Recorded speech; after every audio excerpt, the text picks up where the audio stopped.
A paz do Senhor, professor e professora da Escola Bíblica Dominical. Seja muito bem-vindo aqui ao canal do EBD em Foco. Eu me chamo Vitor Santos e é um prazer que nós temos, um privilégio de poder estar compartilhando com você mais esse vídeo de dicas, né? A gente quer te trazer, eu vou te trazer hoje seis dicas para te ajudar na lição de número 6, né, na nossa Escola Bíblica Dominical, nosso primeiro trimestre de 2021. A lição 6 a gente está tratando sobre o tema da santificação, né? Aquela santificação que o texto bíblico vai dizer que sem a qual ninguém verá o Senhor. Então, a gente vai trabalhar de um tema importantíssimo. E eu quero te trazer aí sugestões, ideias, insights para te ajudar aí, professor, na elaboração da sua aula, tá certo? Então, esse aqui não é o nosso comentário completo da lição, né, que a gente comenta tópico por tópicos. Tem esse vídeo aqui já no nosso canal.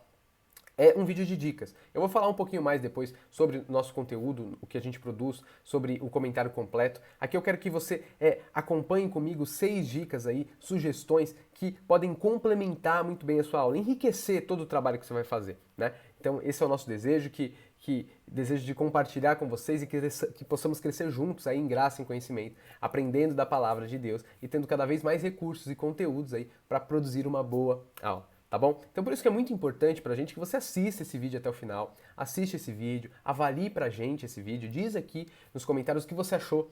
Se tem alguma dica que você gostou, que você vai usar, diz aqui pra gente, ó, eu gostei dessa dica aqui, é uma dica muito interessante, eu vou usar na sala. Diga pra gente a dica que você mais gostou, que foi mais interessante, diga o que você achou do vídeo pra gente saber, né, como o nosso conteúdo tá chegando até você, o que vocês preferem ouvir. Então é muito importante. Se você gostar desse vídeo, curte, compartilhe com mais pessoas. A gente tem certeza aqui que mais e mais professores podem ser alcançados por esse conteúdo, ter mais recursos aí para produzir e enriquecer a Escola Bíblica Dominical. Tá bom? Vamos juntos para os vídeos ver as dicas? Vamos ver as dicas? Vamos aí à primeira dica da aula de hoje.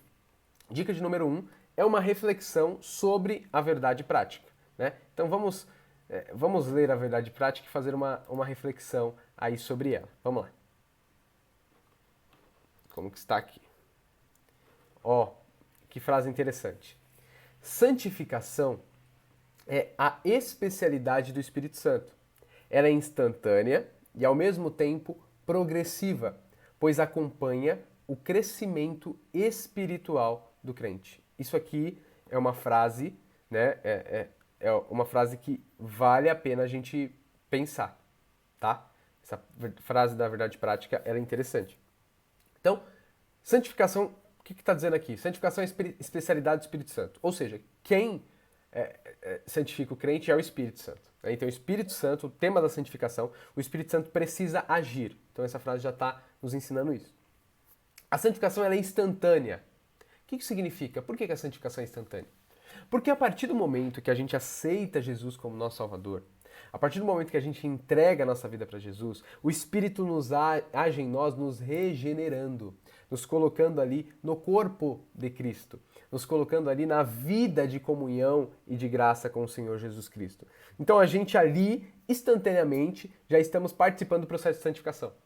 Então, a gente é transformado naquele momento. O momento que essa semente brota, gera a confirmação no nosso coração, né? Nós nos entregamos ao Senhor, ali já há esse processo do Espírito em santificar-nos, e ali a gente pode ser chamado de santos. Nossa, mas eu sou imperfeito. Nossa, mas eu sou pecador. Mas o Espírito nos santificou em Cristo Jesus. Não pelos nossos méritos, mas pelo sangue do Cordeiro que nos purifica de todo pecado e nos deixa branco. Então, isso é a questão aqui que a gente reflete nessa frase. Estou aqui comentando ela para você ter mais caminhos para poder explicá-la.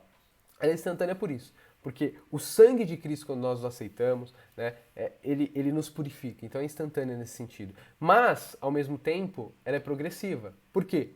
Porque, como eu disse, a gente aceita Cristo como nosso Salvador, mas a gente não sabe tudo, não sabe, às vezes, orar, né? Não sabe fazer tudo para Deus. A gente não consegue vencer muitas das nossas falhas, nossos erros, né? E outra coisa, a gente na caminhada vai percebendo que tem coisas em nós que a gente fala, nossa, mas eu nem sabia que eu era assim, eu preciso mudar, né? Às vezes a gente não se incomodava com o nosso ego, com o nosso egoísmo, a gente não se incomodava tanto com isso, né? A gente vai percebendo, nossa, mas como eu sou soberbo, como eu sou orgulhoso. Na caminhada a gente vai percebendo isso, ou seja, o Espírito Santo de Deus, né? A palavra de Deus vai nos mostrando, vai nos moldando, e nós vamos continuamente sendo santificados.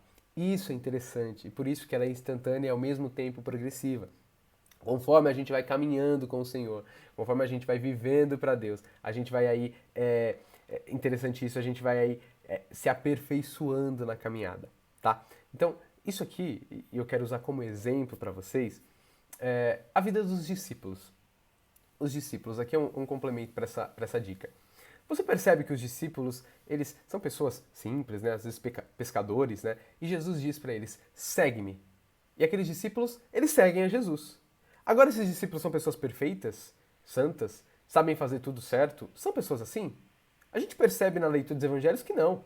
Que esses discípulos têm várias falhas. Tem uma cena que Jesus está com os discípulos e as pessoas numa cidade recusam Jesus, né, não querem ouvir Jesus. E um dos discípulos vira para Jesus, Jesus, manda descer fogo do céu e consumir essas pessoas. O Jesus que está amando, perdoando pecados, curando as pessoas, né, está vendo, eles estão vendo, os discípulos estão vendo o amor de Jesus. Eles têm uma visão errada sobre as coisas de Deus, sobre Jesus, né? Não, deixam o ódio tomar seu coração e falam, não, né? Queima todo mundo, Jesus. Veja como isso é conflituoso. Você veja que os discípulos seguem Jesus, é um homem de coragem, mas quando Jesus está na cruz, Pedro está negando Jesus, os discípulos estão fugindo. A gente vê a todos os momentos os discípulos mostrando as suas imperfeições e as suas fraquezas, mesmo após ter aceitado o seguimento de Jesus. Mas por ter aceitado o seguimento a Jesus, né, ali eles começam a entrar num caminho de vida, de santificação, onde o Espírito está agindo neles. E é porque eles estão na caminhada, é porque eles aceitaram caminhar com Jesus Cristo, que eles podem se santificar e se limpar. Por isso que depois nós temos Pedro escrevendo a carta para nós, né? E sendo aquele que apacenta as ovelhas. Por isso que a gente tem depois a continuidade da fé cristã. Por isso que a gente depois tem a vinda do Espírito ajudando a igreja. Porque é esse o processo. A gente aceita a caminhada, a gente é lavado por Cristo e a gente continua na caminhada a cada dia sendo aperfeiçoado. Então, essa verdade prática, professores e professoras, é importante você enfatizar que, porque às vezes tem cristãos, né, crentes que estão há anos na igreja, né, muitos anos, as pessoas se acham perfeitas, se acham boas, acham que sabem sobre as coisas, e é importante enfatizar isso. Ei, você tem que se santificar mais. Ainda dá tempo de você melhorar, ainda dá tempo o Espírito ainda tem o que trabalhar na sua vida e você pode se parecer ainda muito mais com Jesus Cristo. Então isso precisa ficar claro, essa frase, essa verdade prática nos traz essa ideia, tá bom? Vamos continuar? Dica de número 2 é uma dica sobre a leitura bíblica em classe. Tá bom? A nossa leitura bíblica em classe está em 1 Pedro 1, do 13 ao 23, né? E eu quero fazer algumas pontuações aqui, alguns insights para você, para te ajudar se você quiser trabalhar esse texto, né? Às vezes a lição ela não comenta, às vezes a verdade em prática não comenta muito forte a leitura bíblica, né? Caminha ali com os tópicos de uma outra perspectiva. Se você quiser trabalhar esse texto, eu vou trazer algumas dicas. Primeira dica é ser santo como Deus. Está no verso 16. Como assim? Ser santo como Deus. Seja santo como Ele é santo. Como que isso acontece, né? Então, a gente vai ver ali no Antigo Testamento que Israel foi chamado para ser santo como Deus. Israel foi chamado.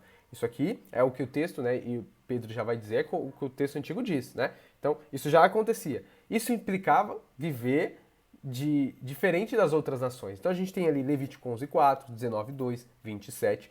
Deus, ele chama Israel para viver diferente das outras nações.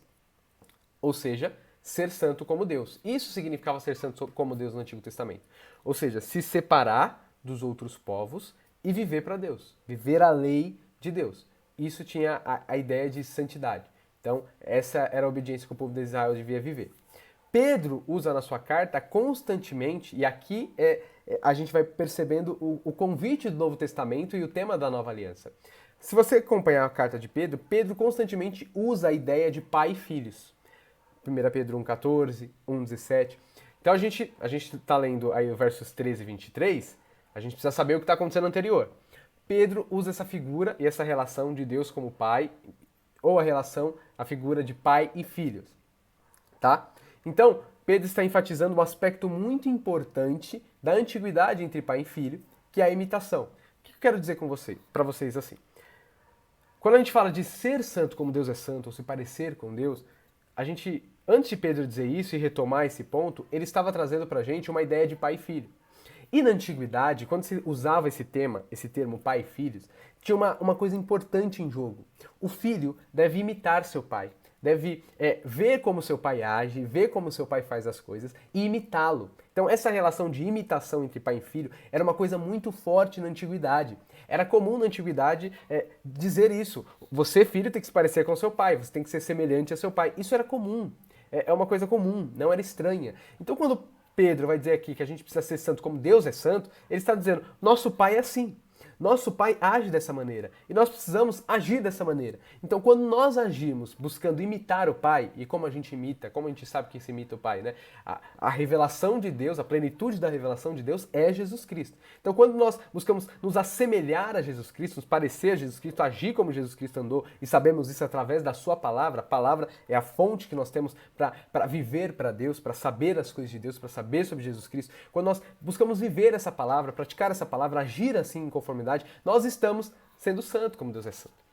Então, por exemplo, quando a gente age com misericórdia e vive com misericórdia, a gente expressa a semelhança de Deus, a semelhança de Cristo. E é isso que é o convite que nós temos e que Pedro e todas as cartas paulinas nos convida a vivermos, tá bom? Então isso é uma coisa importante, certo? Aí a gente vai para a nossa dica de número 3, que é sobre a palavra santo. Eu falei um pouquinho sobre santo, né, anteriormente, mas agora eu queria especificar sobre essa palavra santo. O que isso significa? O significado básico da palavra santo é separado ou dedicado. Eu sei que você sabe, professor. Mas, às vezes quando a gente pega uma palavra, né, a gente sabe o significado dela, é importante você tentar buscar a palavra que é oposição a ela.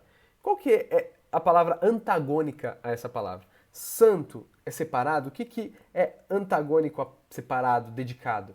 E a gente vai ver que, e sempre tem esse contraste ali no Antigo Testamento, o contrário de santo é profano, tá? Profano.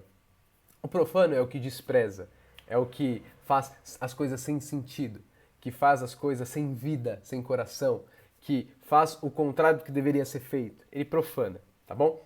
Então, o pacto de Deus com Israel não apenas separava Israel no sentido de seja diferente, saia do meio desses povos, né? Saia do meio deles, mas exigia deles padrões éticos, né? Então, Deus faz um pacto com o seu povo de qual eles devem sair do meio daqueles outros povos, né? Deixar aqueles deuses, e aquilo implica padrões éticos, ou seja, implica um estilo de vida, né? Um estilo de vida, esse é o convite de Deus para o seu povo. Então, os cristãos, eles devem obedecer, e devem obedecer o quê? A nova aliança. Esse está em jogo. 1 Pedro 1,14, que é igual à semelhança de Cristo, a semelhança com Cristo. Então, o santo no Novo Testamento é aquela pessoa que disse sim ao seguimento, tá? Não é a pessoa perfeita, mas é a pessoa que diz sim ao seguimento de Jesus Cristo. Quem diz não? Quem diz não é o jovem rico. O jovem rico, quando é convidado por Jesus, né, para abandonar seus bens, né, dar os seus bens aos pobres e seguir, aquele jovem rico, você já parou para pensar, aquele jovem rico podia ser um dos escritores do Novo Testamento. Aquele jovem rico, a gente podia estar lendo hoje uma carta do jovem rico. Mas hoje a gente não sabe nem o nome desse jovem, porque ele não disse sim ao seguimento. Ele não aceitou a caminhada. O santo é aquele que aceita a caminhada de Jesus Cristo, diz sim à caminhada. Aí, ele é colocado nesse caminho discipulado. E nessa caminhada, né, ao viver, ele não profana o nome de Deus, ele não profana o convite de Jesus Cristo, ele não profana, né, o chamado de segue-me, não, ele aceita esse chamado. Então ele sai do estilo de vida que as pessoas vivem, né, do modo que as pessoas veem as coisas, eles deixam isso, segue a Cristo e devem obedecer esse convite discipulado, essa caminhada com Jesus Cristo. Isso vai os fazer se assemelhar a Jesus. Então, santo é ser separado para viver um estilo de vida em semelhança a Cristo. Isso é a ideia de santo para o Novo Testamento, tá bom? Para o Novo Testamento, ser santo não é simplesmente cumprir um ritual de regras. É aqui por isso que eu coloquei separadamente do que eu estava comentando anteriormente, a palavra santo. Porque para o Novo Testamento, ser santo não é cumprir várias regras. Não é isso. Ser santo é aceitar a caminhada com Cristo, né? Esse movimento do Espírito, é isso.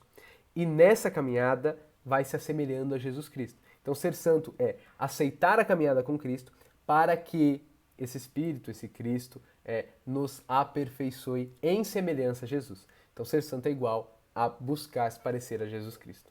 Tá bom? Vamos continuar? Vamos ver a nossa próxima dica.